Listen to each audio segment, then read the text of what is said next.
Olá, seja bem-vindo ao nosso estudo nessa série de discipulado, desta vez tratando de um tema muito importante, o senhorio de Cristo. Até então estávamos compartilhando sobre o tema vida eterna. Agora estamos sobre o senhorio de Cristo.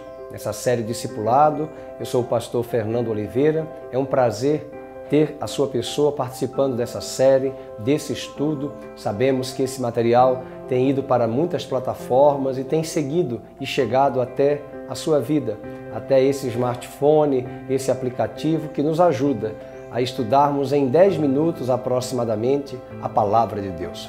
E eu quero trazer a memória da grande comissão de Cristo Jesus em Mateus capítulo 28.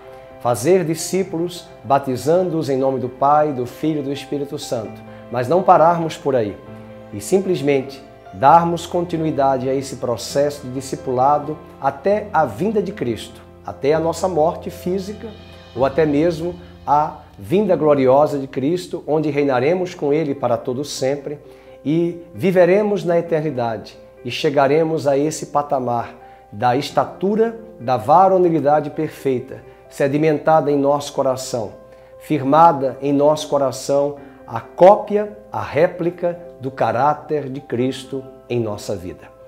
O apóstolo João escreveu uma cartinha no capítulo 3 da sua primeira epístola: Meus filhinhos, agora nós somos filhos de Deus, mas ainda não se manifestou o que haveremos de ser.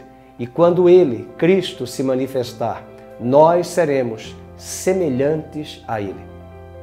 Não seremos semelhantes à sua divindade no quesito de sermos Deus, mas seremos semelhantes à natureza da vida eterna que Ele nos deu. Uma vida que triunfa sobre o pecado, sobre a carne, sobre o mundo, sobre todos os tentáculos da natureza antiga adâmica, que não prevalecem, que não prevalecerão mais sobre a nossa vida. Uma vez que o Espírito de Cristo Jesus nos livrou da culpa do pecado, quando nós nos achegamos a Ele e reconhecemos Ele como senhorio, atendendo o chamado dele em nossas vidas, mas também Ele nos livrou e vai nos livrar da presença do pecado na nossa vida e um dia do domínio do pecado sobre a humanidade e sobre a sua criação. Nós aguardamos com grande expectativa aquele dia em que o pecado não terá mais domínio sobre a criação de Deus. Haverá um novo céu e uma nova terra, e o Senhor reinará sobre o seu povo. Deus habitará no meio do seu povo.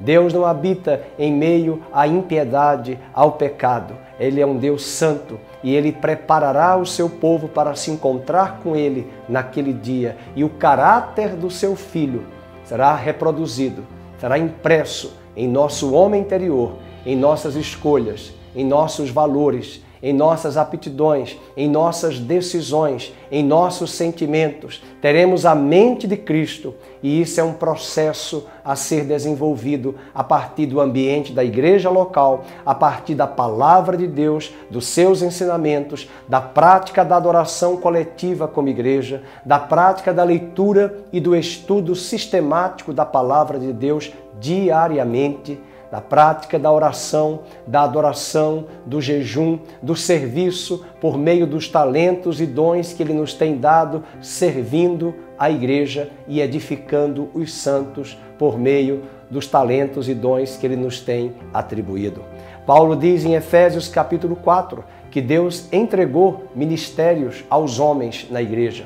A uns Ele separou para serem apóstolos, a outros para profetas, a outros para mestres, pastores, evangelistas, a fim de que estes ministérios capacitem os santos, a fim de que os santos sejam aperfeiçoados e realizem a obra de Deus aqui na terra. Quem realizará a obra de Deus aqui na terra é você, são os santos, o povo eleito, escolhido de Deus. E ele fala nessa mesma passagem, e todos estes ministérios, e todos estes dons e serviços possibilitarão até que cheguemos à estatura de varonilidade perfeita, que é Cristo Jesus, o nosso varão perfeito. Esse é o nosso alvo.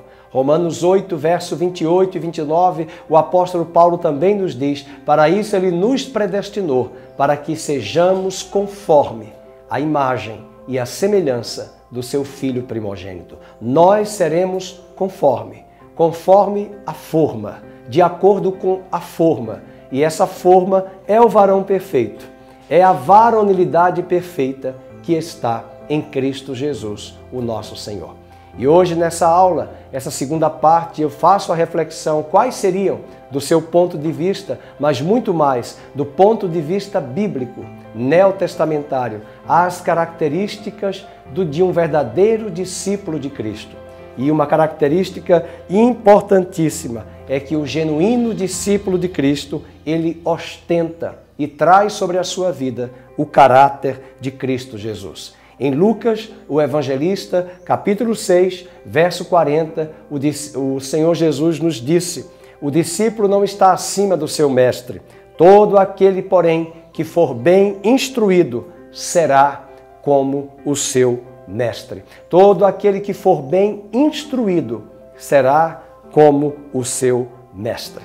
Paulo diz em Gálatas 2:20, já não sou eu mais que vive, mas é Cristo que vive em mim.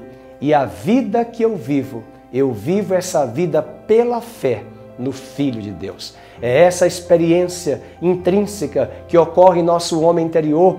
Somos regenerados na hora em que chegamos e nos aproximamos diante dele. E ele nos regenera por meio do seu Espírito, nos convencendo do pecado, da justiça e do juízo. E nos gera em seu ser como filhos de Deus. E agora o nosso espírito foi vivificado.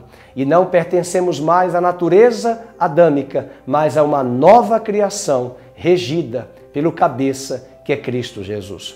A palavra de Deus diz em Colossenses, o apóstolo Paulo também nos ensina de que assim como nós recebemos a Cristo, nós devemos andar com Cristo e nele radicados, nele fundamentados, nele edificados. Veja a importância que não basta apenas recebermos a Cristo, nós precisamos criar raízes.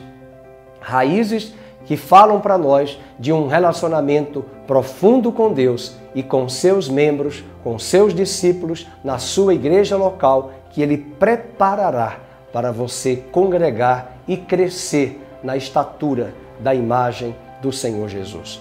Nele radicados é uma visão de agricultura, mas também nele edificados é uma visão de construção, de engenharia. Nele fundamentados é o alicerce. Cristo e a doutrina dos apóstolos trazem para nós a fundamentação de um edifício que terá um grande alicerce e crescerá na graça e no conhecimento de Cristo. Eu finalizo essa aula de hoje perguntando a você: Cristo verdadeiramente é o Senhor da nossa vida? É o Senhor da sua vida e da minha vida? Em que medida o seu senhorio nos afeta, nos rege, nos governa, nos molda? Se Ele é o nosso Senhor, nós somos seus súditos. E se somos seus súditos, nós fazemos a sua vontade e não a nossa vontade. E é maravilhoso servir a um Deus tão especial, um Deus que é amor, um Deus que prima por relacionamento, um Deus que molda o nosso coração e mostra para nós que a sua vontade para cada um dos seus filhos é boa, é perfeita e é agradável. Desejo que você, como um bom discípulo de Cristo, ao longo dos anos, meses e semanas que estão à sua frente, guarde e valorize essa característica: a imagem de Cristo e o caráter de Cristo sendo formado em cada um de nós. Para isso, Ele nos predestinou, para que sejamos conforme a imagem do seu Filho primogênito, que é Cristo Jesus. Até breve, em nosso próximo estudo. Deus abençoe a sua vida e a sua casa.